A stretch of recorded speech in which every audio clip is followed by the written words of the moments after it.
কুষ্টিয়ার বাহারপুর গ্রামে আব্দুল্লাহ শখ করে দুটি গরু লালন পালন করেছিলেন। টানা 4 বছর ধরে নিজের সন্তানের মতো যত্নে বড় করেছেন গরু দুটিকে। তবে কুরবানির উদ্দেশ্যে গরু দুটি বিক্রি করতে নিয়ে এসেছেন গাবতলীর পশুর হাটে।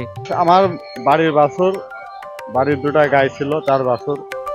তাদের জন্য মনে করেন আমরা এই 4 বছর এই গায়ের পেটের বাচ্চা আস্তে আস্তে বড় হতে হতে 4 বছর পালিত করেছি। আমি দুটা গরু নিয়ে আসি। 4 বছরের মায়ার সেই গরু যখন গাবতলীর উদ্দেশ্যে বাড়ি থেকে বের হচ্ছিল, তখন পরিবারের সদস্যরা কান্নায় ভেঙে পড়েন। টানার সময় মনের কাছে খুব দুঃখজনক বিষয়, অনেক কান্নার মতোই লাগছে।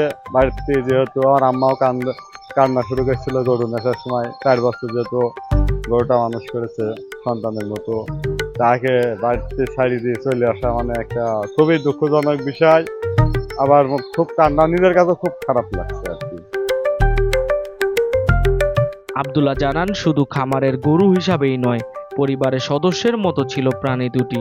নিজের হাতের খাওয়ানো, গোসল করানো, এমনকি পরিবারের সবার আলাদা যত্নও ছিল গরু দুটিকে ঘিরে।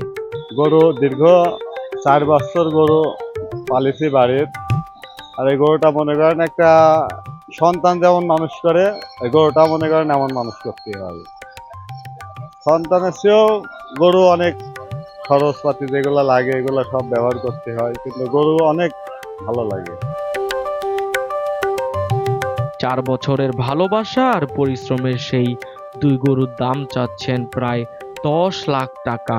তিনি আশা করছেন যে কোনো সহৃদয়বান ব্যক্তি গরু দুটি কিনলে তার কষ্ট আর পরিশ্রম কিছুটা হলেও সার্থক হবে। চাওয়া দাম 11 লাখ, চাওয়া দাম দুটা।